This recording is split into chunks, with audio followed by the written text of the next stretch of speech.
Hi everyone, welcome back to my channel Lantantra. বন্ধুসকল আজি আমি চাইল্ড ডেভেলপমেণ্ট পেডাগজিৰ পৰা কেইটামান ইম্পৰ্টেণ্ট ইণ্টেলিজেন্সিৰ থিয়ৰী আমি আলোচনা কৰিম আৰু প্ৰিভিয়াছ ক্লাছত আমি ইণ্টেলিজেন্সিৰ কনচেপ্টটো বুজিছিলোঁ য'ত আমি ইণ্টেলিজেন্সি কিদৰে মাপা হয় আইকিউৰ কনচেপ্ট কি হয় ইণ্টেলিজেন্সি কি হয় গোটেই কথা আমি বুজিছিলোঁ যিসকলে ভিডিঅ'টো চোৱা নাই আপোনালোকে প্লেলিষ্টত গ'লে চাইল্ড ডেভেলপমেণ্ট পেডাগজি বুলি এটা প্লেলিষ্ট আছে তাত গোটেইকেইটা থিয়ৰী আপোনালোকে ওৱান বাই ওৱান চাব পাৰিব আপকামিং টেটকাম ৰিক্ৰুটমেণ্ট আৰু চিটেট এক্সামৰ কাৰণে তো বলক এতিয়া আমি ইণ্টেলিজেন্সিৰ থিয়ৰী আমি আলোচনা কৰোঁ তো প্ৰথম যিটো ইণ্টেলিজেন্সিৰ থিয়ৰী হয় এইটো হৈছে ইউনিফেক্টৰ থিয়ৰী বা ছিংগল ফেক্টৰ থিয়ৰী আৰু এই থিয়ৰীটো দিছিলে আলফাৰ্ড বিনেটে য'ত তেওঁ কৈছিলে যে ইণ্টেলিজেন্সি এটা ছিংগল এবিলিটি হয় ঠিক আছে আৰু এই থিয়ৰীটো বেছি একচেপ্টেবল থিয়ৰী নহয় যেহেতু আমি জানো যে ইণ্টেলিজেন্সি এটা ছিংগল ফেক্টৰ কেতিয়াও হ'ব নোৱাৰে এইটো এটা মাল্টিপল ফেক্টৰ হয় দুই তিনিটা বা বেছি ইয়াতকৈ বেছি ফেক্টৰ থাকে ইণ্টেলিজেন্সিত তো ইয়াত তেওঁ কৈছিলে যে ইণ্টেলিজেন্সি ওৱান ছিংগল জেনেৰেল এবিলিটি তেওঁ কৈছিলে যে ইণ্টেলিজেন্সি এটা জেনেৰেল এবিলিটি হয় তাত তেওঁ আৰু কৈছিলে যে a person who is intelligence in one area will be intelligent in all the area মানে কৈছে এটা মানুহ যদি এটা এৰিয়াত ইণ্টেলিজেণ্ট হয় ইট মিনছ সি বাকীকেইটা এৰিয়াতো ইণ্টেলিজেণ্ট হ'ব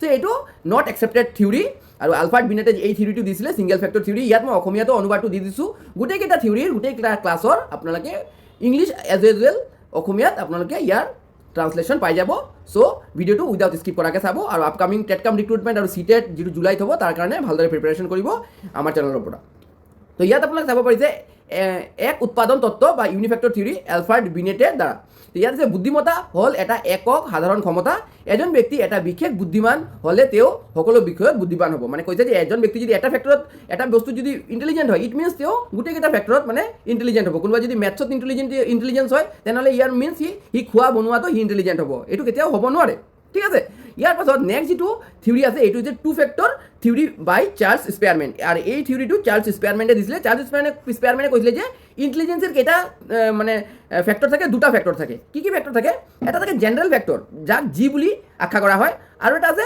স্পেচিয়েল ফেক্টৰ যাক এছ বুলি নাম দিয়া হয় তো ইয়াত দিছে G factor present in every individual related to heredity যিটো জেনেৰেল ফেক্টৰ আছে মানে ইণ্টেলিজেন্সি এইটো সকলো মানুহৰ ভিতৰত থাকে আৰু এইটো কিহৰ লগত ৰিলেটেড থাকে এইটো হেৰিডিটি মানে বংশগতিৰ লগত বা বংশৰ পৰিচয়ৰ লগত এইটো ৰিলেটেড থাকে আৰু এটা আছে ফেক্টৰ এইটো হৈছে এছ ফেক্টৰ মানে special factor S factor ability for a specific task can be developed by special training example Ronaldo is best in football মানে স্পেয়াৰমেনে কৈছিলে যে ইণ্টেলিজেন্সিৰ জেনেৰেলি দুটা ফেক্টৰ থাকে এটা হৈছে জেনেৰেল ফেক্টৰ যিটো সকলো মানুহৰ ভিতৰত থাকে আৰু এইটো নিৰ্ভৰ কৰে তাৰ হেৰিডিটিৰ ওপৰত মানে বংশৰ পৰা বা মা দেউতাৰ পৰা কি পাইছে সেইটোৰ ওপৰত ডিপেণ্ড কৰে আৰু এটা থাকে মানুহৰ ভিতৰত স্পেচিয়েল ফেক্টৰ সেই ফেক্টৰটো সি কি কৰে যদি কোনোবা এটা কামত বা কোনোবা এটা টাস্কত যদি সি যদি ইণ্টেলিজেণ্ট থাকে সেইটো বা স্পেচিয়েল হয় যদি মানে স্পেচিয়েল কিবা যদি এটা এবিলিটি থাকে তেনেহ'লে তাৰ সেইটো কি ফেক্টৰৰ কাৰণে থাকে এইটো স্পেচিয়েল ফেক্টৰৰ কাৰণে থাকে যেনেকৈ কি হ'ল ৰনাল্ডো হয় বেষ্ট ইন ফুটবল বা Virat Kohli best in cricket বা Sachin Tendulkar best in cricket ঠিক আছে কিন্তু ইয়াত এটা কথা কৈছে যে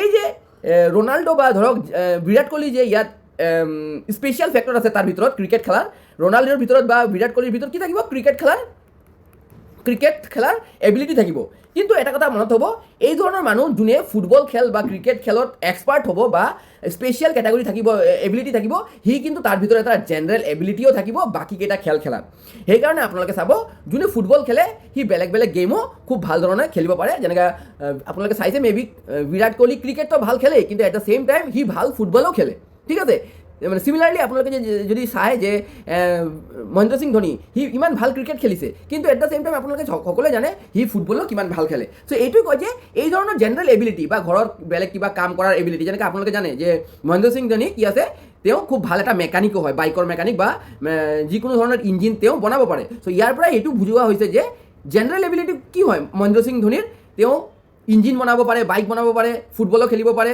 আকৌ ক্ৰিকেটো খেলিব পাৰে কিন্তু ইয়াৰ মাজত স্পেচিয়েল ফেক্টৰটো কি হয় সি ভাল ক্ৰিকেট খেলিব পাৰে এইটোৱে বুজোৱা হৈছে যে স্পেয়াৰমেনে এইটো কৈছে মানুহৰ ভিতৰত দুটা ফেক্টৰ থাকে এটা হৈছে জেনেৰেল ফেক্টৰ আৰু এটা হৈছে স্পেচিয়েল ফেক্টৰ ঠিক আছে এই কথাটো মই ইয়াত অসমীয়াত দি দিছোঁ আপোনালোকে ভালদৰে চাই ল'ব কি ধুনীয়াকৈ দিছোঁ সাধাৰণ উপাদান আৰু বিশেষ উপাদান ঠিক আছে জি আৰু এছ চাৰ্লছ স্পেয়াৰমেনে এইটো থিয়ৰী দিছিলে নেক্সট আমি যিটো থিয়ৰী চাম এইটো হৈছে ৰবাৰ্ট ষ্টেইনবাৰ্গৰ টায়াৰচিক থিয়ৰী ঠিক আছে ৰবাৰ্ট ষ্টেইনবাৰ্গৰ পাক্ষিক তত্ত্ব ঠিক আছে ত্ৰিমাত্ৰিক থিয়ৰী বুলিও ইয়াক কোৱা হয় ৰবাৰ্ট ষ্টেইনবাৰ্গে কৈছিলে যে ইণ্টেলিজেন্সিত কেইটা ফেক্টৰ থাকে তেওঁ কৈছিলে যে ইণ্টেলিজেন্সিত তিনিটা ফেক্টৰ থাকে ঠিক আছে গোটেইকেইটা ক্লাছ আপোনালোকে আপকামিং টেটকাম ৰিক্ৰুটমেণ্ট বা আপকামিং চিটেট এক্সামৰ কাৰণে আপোনালোকে গোটেই মই চিলেবাছটো কভাৰ কৰাই দিম চ' আপোনালোকে উইদাউট স্কিপ কৰাকৈ গোটেই ভিডিঅ'টো চাব আৰু আপোনালোকে কোন টপিকৰ ওপৰত যদি স্পেচিয়েল কিবা ক্লাছ লাগে বা টপিক বুজিব লগা থাকে আপোনালোকে কমেণ্ট বক্সত জনাব চ' এতিয়া আমি বুজি লওঁ ৰবাৰ্ট ষ্টেইনবাৰ্গৰ টায়াৰচিক থিয়ৰী যাক নেকি ৰবাৰ্ট ষ্টেইনবাৰ্গক ত্ৰিপাক্ষিক তত্ত্ব বুলি কোৱা হয় তো তেওঁ কৈছিলে যে ইণ্টেলিজেন্সিত তিনিটা ফেক্টৰ থাকে। কি তিনিটা ফেক্টৰ থাকে? প্ৰথম ফেক্টৰটো হৈছে এনালাইটিকেল বা তাক আৰু এটা নামত জনা যায়, এইটো হৈছে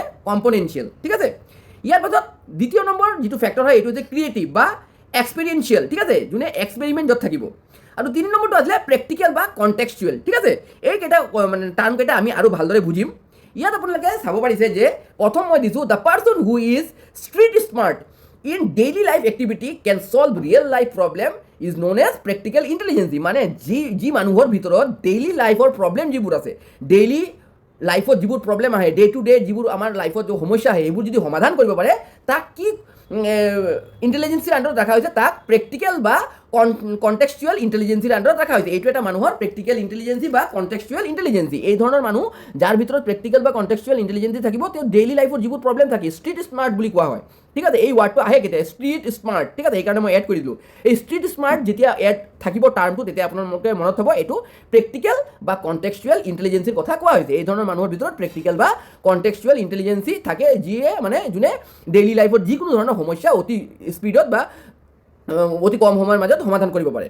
দ্বিতীয় নম্বৰ যিটো আছে এইটো হৈছে creative intelligence, a person who can generate new ideas, have the imagination and adapt to the unique situation. যি মানুহে কি কৰিব পাৰে? নতুন নতুন বস্তু ক্ৰিয়েট কৰিব পাৰে বা তাৰ ভিতৰত ক্ৰিয়েটিভিটি থাকে, ঠিক আছে। যাৰ ভিতৰত ক্ৰিয়েটিভিটি থাকে, নতুন এটা পৰিস্থিতিত নতুন এটা বস্তু ক্ৰিয়েট কৰিব পাৰে, সেই মানুহটোক কি বুলি আণ্ডাৰত ৰখা হৈছে? ক্ৰিয়েটিভ ইণ্টেলিজেঞ্চি বা কি কৈছে? এক্সপেৰিয়েঞ্চিয়েল ইণ্টেলিজেঞ্চি, ঠিক আছে। ক্ৰিয়েটিভ ইণ্টেলিজেঞ্চিৰ আৰু এটা নাম থাকে এক্সপেৰিয়েঞ্চিয়েল ইণ্টেলিজেঞ্চিৰ আণ্ডাৰত তাক ৰখা হৈছে। এই ধৰণৰ মানুহ বহুত জল্দি কি কৰিব পাৰে? নতুন নতুন বস্তু বা নতুন নতুন থিংকিং এডাপ্ট কৰিব পাৰে বা সমাধান কৰিব পাৰে, ঠিক আছে। তাৰপিছত যিটো আছে নাম্বাৰ 3, এইটো হৈছে এনালাইটিকেল ইণ্টেলিজেঞ্চি। মানে এনালাইটিকেল ইণ্টেলিজেঞ্চি মিনছ আপোনালোকে কি ইয়াত দিছোঁ? কম্পনেনচিয়েল ইণ্টেলিজেঞ্চি, ঠিক আছে। চ' এনালিটিকেল ইণ্টেলিজেঞ্চি কি হয়? Have the problem solving ability, have academic skill, can compare, evaluate and analyse. মানে কি হৈছে? যাৰ ভিতৰত এনালাইটিকেল ইণ্টেলিজেঞ্চি থাকিব, সি পঢ়া শুনাত খুব বেছি ভাল হ'ব, সেইটো ডাইৰেক্টলি কথা। মানে একাডেমিক স্কিল সি ভাল কৰিব, মানে MCQ সি ছল্ভ কৰিব পাৰিব, কম্পিটিটিভ এক্সাম সি অতি মানে সোনকালে সি ক্ৰেক কৰিব পাৰিব। এই এনালিটিকেল ইণ্টেলিজেঞ্চি যাৰ ভিতৰত থাকে, সি একাডেমিক বহুত ভাল হয়। সেইকাৰণে কি কয় যে এনালাইটিকেল এবিলিটি বুলি এটা কম্পিটিটিভ এক্সামত আপোনালোকে জানে, এনালাইটিকেল এবিলিটি বুলি কম্পিটিটিভ এক্সামত এটা চেপ্টাৰ এটা থাকে, ঠিক আছে। এটা তাতো এটা 15-20 মাৰ্কৰ কুৱেশ্যন আহে। চ' এনালাইটিকেল ইণ্টেলিজেঞ্চিটো মানুহৰ ভিতৰত থাকিব লাগে। এইটোৱে কৈছিলে ৰবাৰ্ট ষ্টেনবাৰ্গৰ, যে মানুহৰ ভিতৰত 3 ধৰণৰ ইণ্টেলিজেঞ্চি থাকে, য'ত কি কি থাকে? এনালাইটিকেল বা কম্পনেনচিয়েল, ক্ৰিয়েটিভ বা এক্সপেৰিয়েঞ্চিয়েল, আৰু প্ৰেক্টিকেল বা কণ্টেক্সচুৱেল। আৰু এই কথাকেইটাৰ মই আপোনালোকৰ এক্সপ্লেনেশ্যন ইয়াত দি দিছোঁ এতিয়া। চ' এই টাৰ্মকেইটা মই ইয়াত অসমীয়াতো দি দিছোঁ। এনালাইটিকেল বা কম্পনেনচিয়েল বিশ্লেষণাত্মক, ক্ৰিয়েটিভ বা সৃজনশীল, প্ৰেক্টিকেল বা কণ্টেক্সচুৱেল ব্যৱহাৰিক, ঠিক আছে। ইয়াত আপোনালোকে চাব পাৰে এই গোটেই কথাকেইটা মই ইয়াত দি দিছোঁ। তো বন্ধু বান্ধৱীসকল, আজিলৈ ইমানতে সামৰণি মাৰিছোঁ। আৰু অহা ক্লাছত আমি আৰু ইণ্টেলিজেঞ্চিৰ ওপৰত কেইটামান থিয়ৰী আমি আলোচনা কৰিম। যিসকলে ভিডিঅ'টো ইয়ালৈকে চাইছে, কাইণ্ডলি এটা লাইক হিট কৰিব। আৰু এইকেইটা ক্লাছৰ যিকেইটা নোটছ আছে আপোনালোকে আমাৰ ফেচবুক পেজ আৰু ইয়াৰ লগে লগে টেলিগ্ৰাম চেনেলত পাই যাব। আপোনালোকে ফেচবুক পেজটো আৰু টেলিগ্ৰাম চেনেলটো জইন কৰি ল'ব। লিংক ডেছক্ৰিপশ্যন বক্সত দিয়া থাকে। গোটেইকেইটা নোটছ আপোনালোকে ইজিলি পাই যাব। চ' ডেটছ অল ফৰ নাও। থেংকছ ফৰ ৱাচিং দ্য ভিডিঅ'।